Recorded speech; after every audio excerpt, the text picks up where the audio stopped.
dit que le dossier est clos. Plusieurs questions demeurent toujours sans réponse dans cette affaire de taxes municipales impayées par le chef conservateur Éric Duhem, son locataire qui a finalement payé les taxes en question. Mais pour tenter d'y voir un peu plus clair, André Larreault, il est professeur en droit fiscal à l'Université Laval. Bonjour, Monsieur Larreault. Bonjour. Avez-vous déjà entendu parler, vous, de cette façon de faire-là? C'est-à-dire qu'un propriétaire d'immeuble locatif demande à son locataire de défrayer les taxes municipales? Écoutez, moi, je ne suis pas du tout un expert du droit immobilier. Cependant, bien sûr, là, en droit commercial et dans la commercialité des choses, on voit qu'il n'y a aucun avantage économique à ce qu'un propriétaire demande à un locataire de payer ses taxes. M. Duhem renonce à un loyer et avec lequel il aurait pu payer ses taxes, alors que là, ici, il ne reçoit pas de loyer, il demande à un tiers de payer les taxes, il perd le contrôle sur le paiement. Donc, sur cet aspect-là, je n'ai pas la compétence pour vous répondre. Mais en même temps, c'est intéressant là, ce que vous dites, parce que la plupart des propriétaires d'immeubles déduisent finalement les taxes municipales, et là, le locataire, lui, n'a pas cet avantage-là, on le comprend.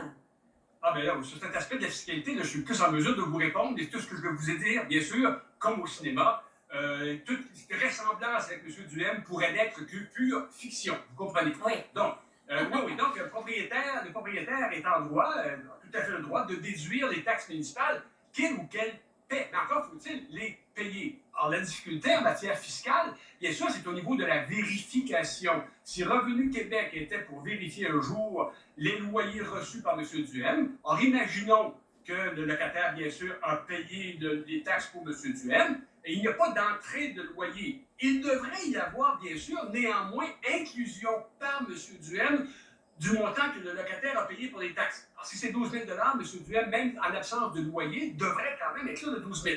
Auquel cas, il déduirait les taxes qui auraient été payées par le locataire. Cependant, ici, il n'y a pas de montant qui a été reçu. Donc, M. Duhem pourrait, s'il le désirait, mais ce n'est pas conforme à la loi, là, pourrait ne pas inclure ce montant de taxes payées par le locataire, mais c'est illégal. Mais, puisque le bail de la propriété lui appartient, pourrait tenter de déduire néanmoins les taxes payées par le locataire alors qu'il ne les a pas payées. Et ça pose un problème. Il y aurait donc non-inclusion du loyer, mais déduction des taxes. Ça pose un problème, bien sûr, de légitimité, ceci. C'est ça, parce que le locataire comme tel ne peut pas, par exemple, le propriétaire ne peut pas demander à la ville d'envoyer son compte de taxes municipales au locataire qui, lui, les paie. Là. Ça doit passer par le propriétaire à un certain moment. Là. C'est le propriétaire qui est responsable de ce paiement, oui. C'est ça. Et qui reçoit aussi, on le comprend, les avis de retard de paiement. Est-ce qu'on peut déduire ça aussi? Oh, écoutez, est-ce que le propriétaire pourrait demander à la ville de les envoyer ailleurs? Ouais, je n'en sais rien. Je n'en sais rien. Mais, encore là, bien sûr, si M. Duhem nous parle de baisse d'impôts pour les citoyens du Québec, est-ce que ce serait une façon de baisser les impôts au sens de M. Duhem? Quand M. Duhem dit être libre au Québec, est-ce que c'est d'être libre d'appliquer les lois comme on le veut? Encore une fois, bien sûr, je le rappelle, toute ressemblance avec M. Duhem n'est que pure fiction. Qu'est-ce qu'on aurait besoin d'avoir comme document là, pour vraiment savoir ce qu'il en est sur ce que vous évoquiez? Trois documents. Les états financiers, donc, de cet immeuble à logement, donc la totalité des montants reçus, et bien sûr, on y verrait les montants reçus, on y verrait les dépenses qui ont été engagées à l'égard de cet immeuble, premièrement. Deuxièmement, la déclaration de revenus de M. Duhem, et donc qui nous indiquerait clairement les montants qui ont été déclarés. Et troisièmement, on devrait avoir les avis de cotisation émis par les agences du revenu pour faire la concordance entre la déclaration de revenus et les montants qui ont été bel et bien déclarés à l'agence du revenu.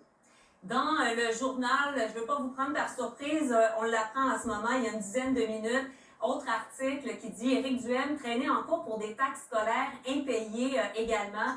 Donc, néglige non seulement donc, de payer ses taxes municipales dans les délais, parce que ça a été acquitté par la suite, mais a aussi été traîné en cours, dit-on, pour des factures de taxes scolaires en souffrance qu'un huissier a été mandaté pour récupérer. Quand on parle de taxes scolaires, ben là, qu'est-ce que ça change par rapport aux taxes municipales de votre point de vue fiscaliste? Là? Ah, ben, la même chose, c'est que le propriétaire peut aussi déduire les taxes scolaires à l'égard de l'immeuble dans la mesure où elles ont été payées par ce propriétaire. Or, est-ce que M. Diem aurait demandé, pure fiction encore, à un autre locataire d'assumer les taxes scolaires? Je n'en sais rien, mais effectivement, la même fiscalité s'applique aux taxes municipales, aux taxes scolaires. Mais quel avantage il aurait eu à faire ça? Au plan économique, strictement aucun au plan économique. Aucun. Maintenant, à savoir, si une personne désirait jouer avec la fiscalité, avec les lois, mais bien sûr sans appliquer correctement les lois, et la personne, si elle se dit, tiens, c'est un Revenu Québec et l'Agence du Revenu du Canada vont n'y voir que du feu, par exemple, ben, la personne pourrait dire, comme je n'ai pas reçu de chèque pour le loyer, je n'ai rien à inclure.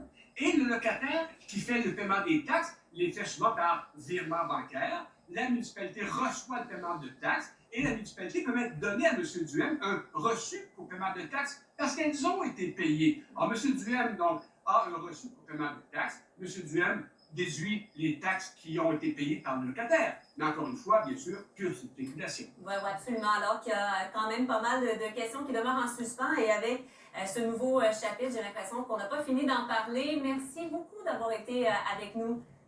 Merci. Au revoir. Au revoir.